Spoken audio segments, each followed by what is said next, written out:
Hey guys, welcome back to today's video. So today I'm going to actually be using a different microphone, and of course today is April 1st. Don't let that weigh in today's prediction because I'm probably not going to have an April 1st video. I had one planned out, but I just really don't have time to get it out today, but I'll probably have to wait till next year. But today we have the 2018 midterm updates. So I said every month that I would do Senate and governor maps every first day of the month to see how it's progressing throughout the 2018 midterm year. So we're starting off with the governor map. By the way, if you guys want me to go back to the old microphone, just comment that down. I'm just using this one as a test run because, again, it is a new microphone, so I wanted to see if you guys like it or not. But yeah, so we start off with the governor's map with 7 Democrats and 7 Republicans. Of course, 2016 had a couple governor's elections, and 2015 did it as well. So these will probably, some of those may be up in 2020 or 2019, depending on the state. But the rest of these are pretty much all this year. I mean, the entire balance of the Governors Association, it comes down to this election. It's pretty much an equal tie disregarding every election here. Obviously, there are some more safer states, which we're going to start off with. The West Coast, pretty much safe for the Democrats. I mean, I don't really see a Republican able to win here, especially in a Democratic wave year. But since governor elections pretty much aren't impacted by waves, they definitely do have a little implication, but it's not like something drastic. You wouldn't see a 30 to 60 point swing like you might see in some congressional districts with the retiring incumbents or in some Senate races like what we saw in 2017. We're not going to see a lot of that because this is a state and local level position. This is not something that they go to Congress and represent the state in. They're pretty much the governor. So a lot of Democratic states you may see as red. States like Vermont, I would characterize as pretty much safe or leaning or likely red, which is obviously not what occurs during presidential elections. So it's a little bit different.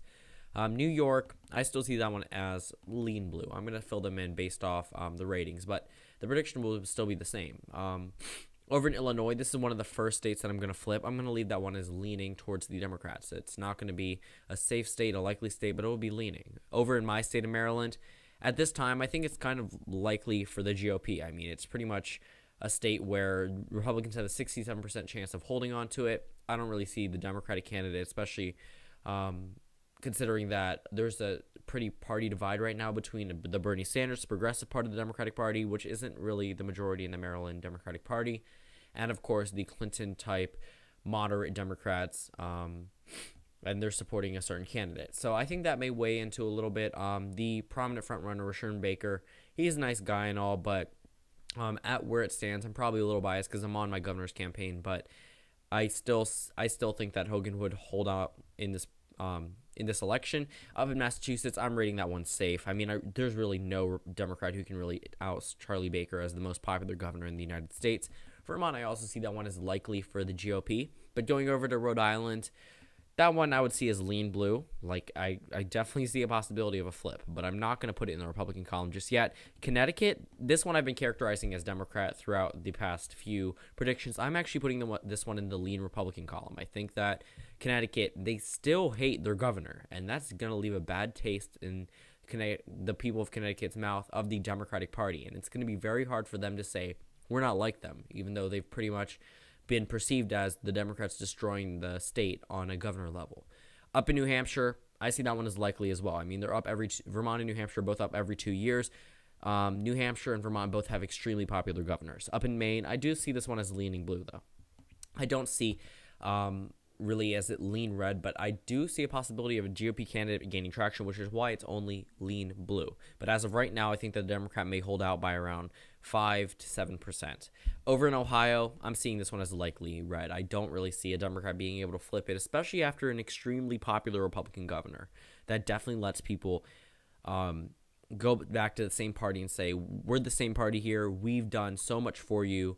Let us back in, things like that. Over in Pennsylvania, though, I would see this one as actually likely blue. I don't see it as lean blue. I think that it'll definitely be easier for Democrats to win here across the Rust Belt because they already have Democratic incumbents.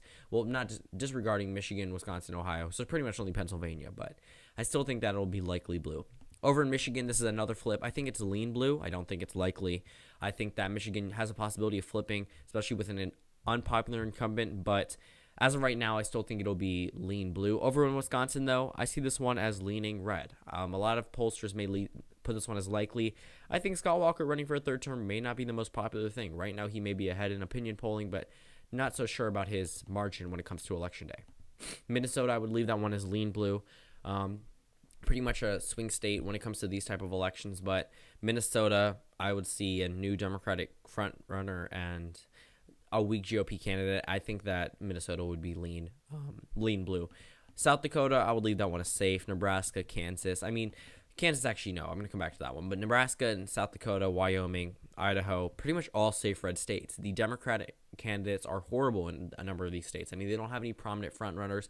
Idaho is almost about to nominate a Democratic candidate who is in jail. So I see a number of these, like these 4 states especially, these are probably going to be the ones with the biggest margin, especially that'll be somewhat surprising in a year like this. But in Kansas, I see that one as likely red. It used to be lean red in my view, but now I actually see it as likely red. Even though Brownback was a horrible governor, he's out now. The GOP has a chance to recover. And down in Oklahoma, Mary Fallin, not so popular, but it still is Oklahoma. I still think that it'll be likely red. Going down to Texas, I mean, they have another popular incumbent governor, and he's a Republican in Texas. I mean, those words just work so well together. I would give Texas to the GOP. In Arizona, Doug Ducey, again, another popular incumbent. I see that state as pretty much leaning likely for the GOP. Arkansas, I don't even think it'll be a contest for the Democrats. I see Arkansas as easily going to the Republicans in their column. Alabama, Kay Ivey, very prominent, pretty popular, mildly popular. I would see Alabama safe red. South Carolina, another state I think would be safe red, and this keeps the Republicans in the majority. Now going over to Tennessee, it could be likely, but I'm going to leave it in it safe because I don't see a prominent Democratic run candidate who could actually oust the Republican. So 7 seats up, 17 Democrats, 26 Republicans. Over in Alaska, they have an incumbent independent. If the Democrats run a single candidate, they lose. And I think they will run this candidate, which is why I'm actually putting it in the likely column for the GOP. It used to be leaning towards the independent. Now it's gone to a drastic change towards the Republicans because the Democrats have a candidate who said that they won't drop out.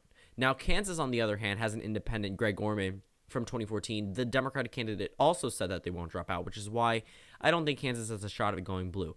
The only chance it had a shot at going blue would be if there would be no independent candidate. But now that there is an independent candidate and a Democratic candidate, the Republicans would easily take the majority, if not a plurality. So over in Colorado, I still think that the Democrats will have this leaning in their favor. New Mexico, I see this one as likely, even though they have an incumbent GOP governor. I still see this one as likely for the Democrats, just based off the state's identity and where it's gone, what history tells us about the state. Georgia, on the other hand, I see that one as likely for the GOP. Pretty popular incumbent. I would see that one going. Florida, though, I can see that one leaning towards the Democrats. I think they might run a great candidate, and I think it'll be enough to actually win them the state of Florida back. Over in Iowa, I'm seeing that one as likely red. I don't really see a possibility for the Democrats in this state. But over in Nevada, that one is pretty tricky. That one pretty much is a pure toss-up, but I'll leave that one in the leaning Democratic column just for now because I think it is possible that they bring out Latino turnout and just vote down ballot for the Democrats. So 21 Democrats, 29 Republicans. That's my final prediction. 8 Democratic seats that are pretty much leaning in their favor, meaning it could go either way. 2 seats that could go either way for the GOP, and 11 seats that are more solidified for them, and 9 safe seats for the GOP. So again, final prediction, 21 Democrats, 29 Republicans. I'll have another video out on May 1st. So this is my prediction for the month. Thank you guys for watching this video, and I'll see you all later today.